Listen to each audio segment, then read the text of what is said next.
السلام علیکم ورحمۃ اللہ وبرکاتہ۔ اعوذ باللہ من الشیطان الرجیم، بسم اللہ الرحمن الرحیم۔ الہاکم التکاثر حتی زرتم المقابر، كلا سوف تعلمون ثم كلا سوف تعلمون۔ صدق اللہ العلی العظیم۔ اللہم صلی علی سیدنا ومولانا محمد النبی الأمی وعلی آلہ واصحابہ وبارک وسلم وصلی علیہ۔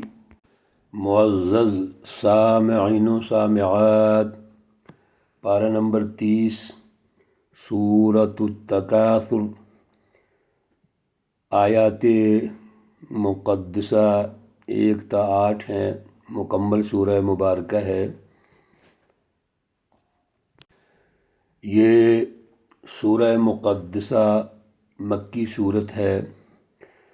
میرے عزیزو، سورۃ القاریہ میں قیامت کے عنوان سے اللہ رب العزت نے انسان کو یہ سمجھایا، لیکن یہ انسان سمجھتا نہیں، یقین نہیں کرتا، غور و فکر نہیں کرتا کہ تم کیا ہو۔ یوم یکون الناس کالفراش المبثوث۔ اس سورہ مقدسہ میں اللہ رب العزت اس انسان کی نفسیات، اس کے مزاج کو ارشاد فرماتے ہیں اور یقین کی کیفیت پیدا کرنا چاہتے ہیں، شعور کو بلند کرنا چاہتے ہیں، اور نتائج کی وضاحت کرتے ہیں کہ اپنے نتائج پر غور کرو۔ مسلسل اللہ رب العزت ہمیں جو چیزیں سمجھا رہے ہیں وہ نتائج پر غور و فکر ہے، اور ہم کیا کرتے ہیں؟ مرضی کرتے ہیں۔ اسی کو تو عقیدہ آخرت کہتے ہیں۔ عقیدہ آخرت جب مضبوط ہوگا تو آپ دنیا میں بھی ہر آنے والا منٹ، سیکنڈ، دن ترقی کرتے چلے جائیں گے۔ آپ کو دنیا میں بھی غور کرنا ہے۔ عقیدہ آخرت یہ نہیں کہ مرنے کے بعد کی زندگی ہے، بھائی پہلے عقیدہ آخرت دنیا کا ہے کہ دنیا میں ترقی کیسے ہوگی۔ تو دنیا میں ہر آنے والے دن میں ترقی کریں گے تو پھر دنیا کے نظام ترقی کرتے ہیں۔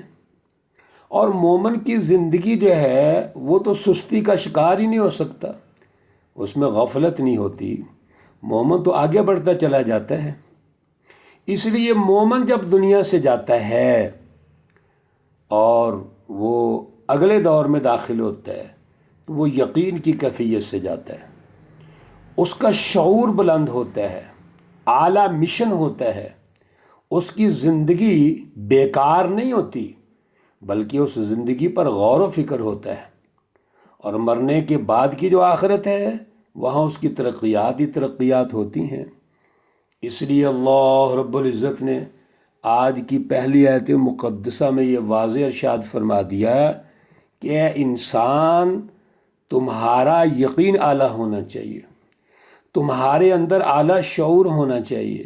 الہاکم التکاثر، الہاکم غفلت میں رکھا تم کو، التکاثر چیزوں کی کثرت نے۔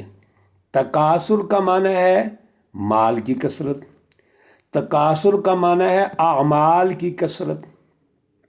انسان کام کرتا ہے کوئی بھی، اب کام پہ غور و فکر کوئی نہیں ہے، اس کے نتائج نکل رہے ہیں نہیں نکل رہے، کام کرتا جا رہا ہے، نتیجہ کیا نکلے گا؟ کام کی تاثیر ختم ہو جائے گی۔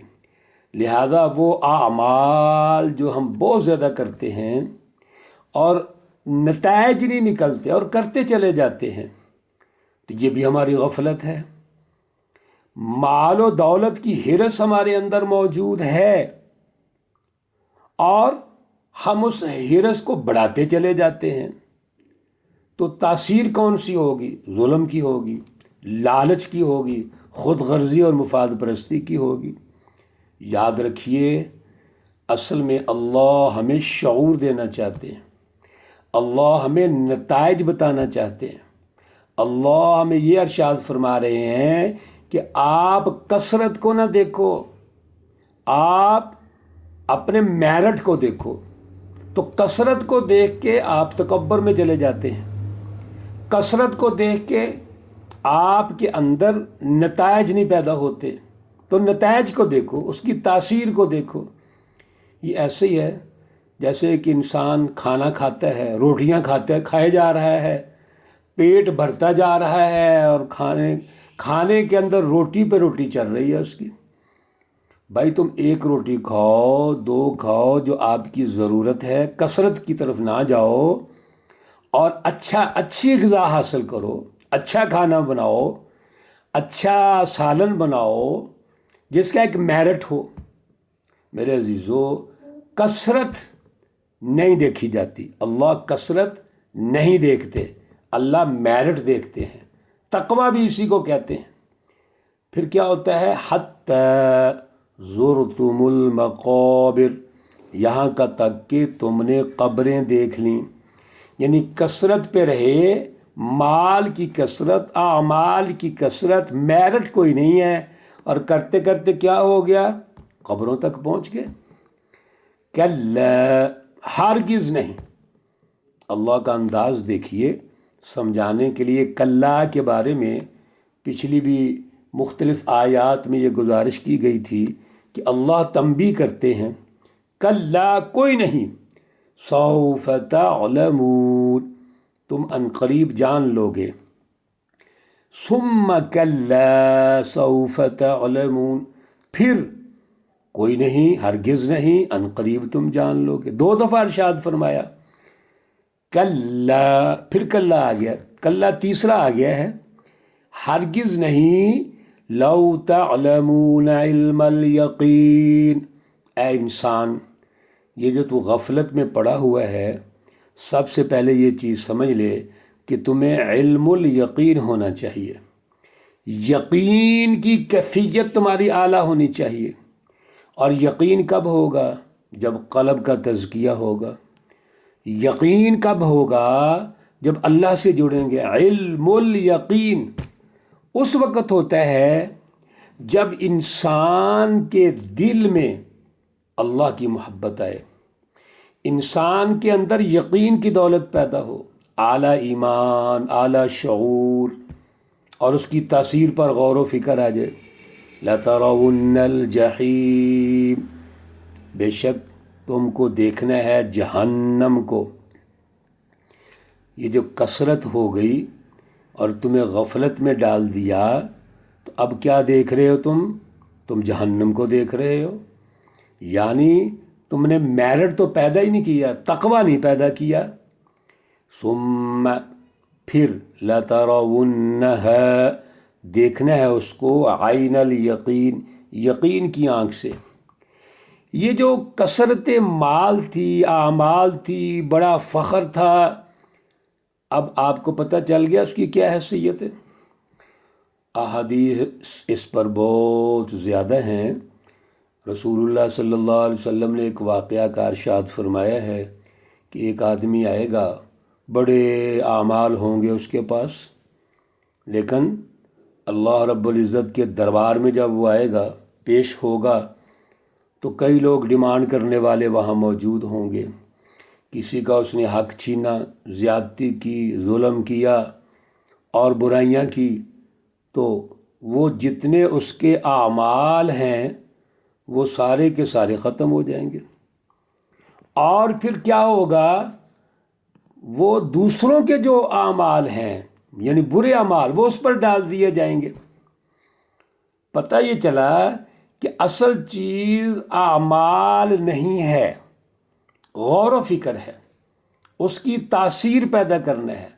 عمل تو ہوتا ہی ہے۔ دیکھیے، کوئی عمل جو اس کا وجود ہے، ایک عمل کا، وہ ہوگا تو تاثیر ہوگی نا، لیکن اس کا جو وجود ہے وہ کثرت والا نہیں، وہ میرٹ والا ہونا چاہیے۔ اللہ کی تم عبادت کر رہے ہو، نفلوں پہ نفلیں پڑھتے جا رہے ہو، اور ضرورت ہے اس وقت ان نفلوں کی جگہ پر انسانیت کی خدمت کرنی ہے۔ میرے عزیزو، رسول اللہ صلی اللہ علیہ وسلم کی زندگی، صحابہ کرام کی زندگیاں ہمارے پاس میرٹ ہیں۔ آپ نے کیا کیا؟ انسانیت کے لیے جہاد کیا، انقلابات لے کے آئے، شب و روز محنت کی، جد و جہد کی۔ تو جو عبادت ضروری ہے وہ بھی کر رہے ہیں، لیکن اس کے ساتھ ساتھ آپ صحابہ کرام کی جو زندگی مبارک ہے، پیارے رسول اللہ صلی اللہ علیہ وسلم کی زندگی مبارک ہے، وہ جہاد کے اعتبار سے بھی وہ مصروف ہیں، گھوڑوں پہ بیٹھے ہوئے ہیں اور میدان جہاد میں ہیں۔ تو یہ عین الیقین جب قیامت ہوگی تو وہاں ہم دیکھ لیں گے کیا ہوگا، نتیجہ نکلے گا۔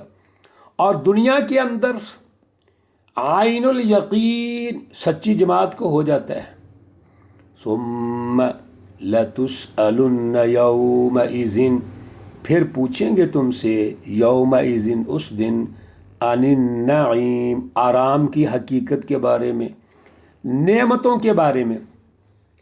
جو نعمتیں دنیا میں حاصل کیں اور نتائج پہ غور و فکر نہیں کیا، کثرت پہ توجہ رہی، آج وہ نعمتیں کہاں چلی گئی ہیں؟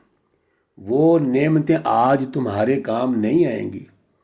آرام کی آج ضرورت ہے میرے عزیزو، اسی لیے سچی جماعت عقیدہ آخرت مضبوط رکھتی ہے، جد و جہد کرتی ہے، اور اپنے آنے والی زندگی کو قیمتی بناتی ہے، دنیا میں بھی عزت و افتخار کے ساتھ اعلیٰ سیاسی عدل کا معاشی اور سیاسی نظام قائم کرتی ہے، اور آخرت میں بھی وہ اللہ کے سامنے سرخرو ہوتی ہے، اللہ کے سسٹم کی بالادستی کرتی ہے۔ یہ دنیا کی جو نعمتیں ہیں ظاہری طور پر یہ وہ حاصل نہیں کرتے، وہ تو اللہ کی رضا کے لیے قربانیاں دیتے ہیں، اور پھر آج جو نعمتیں ہوں گی وہ اللہ ان کو استقبال کریں گے، اللہ ان کا اکرام کریں گے، عزت کریں گے، اور وہ ان جنتوں سے نوازیں گے جن کو جنت الفردوس کہتے ہیں، جو اعلیٰ جنت ہے، علیین ہے، جس کی تفصیلات پیچھے کئی صورتوں میں گزر چکی ہیں۔ اللہ رب العزت ہمیں اپنے اعمال میں شعور پیدا فرمائے، اعلیٰ فکر پیدا فرمائے، غور و فکر کا مزاج پیدا فرمائے، اور میرٹ اللہ رب العزت ہمیں اس دولت سے نوازے۔ اللہ رب العزت تمام بیماروں کو شفائے کاملہ عاجلہ مستمرہ عطا فرمائے۔ اللہ رب العزت تمام مرحومین و مرحومات کو جنت الفردوس میں اعلیٰ مقام عطا فرمائے۔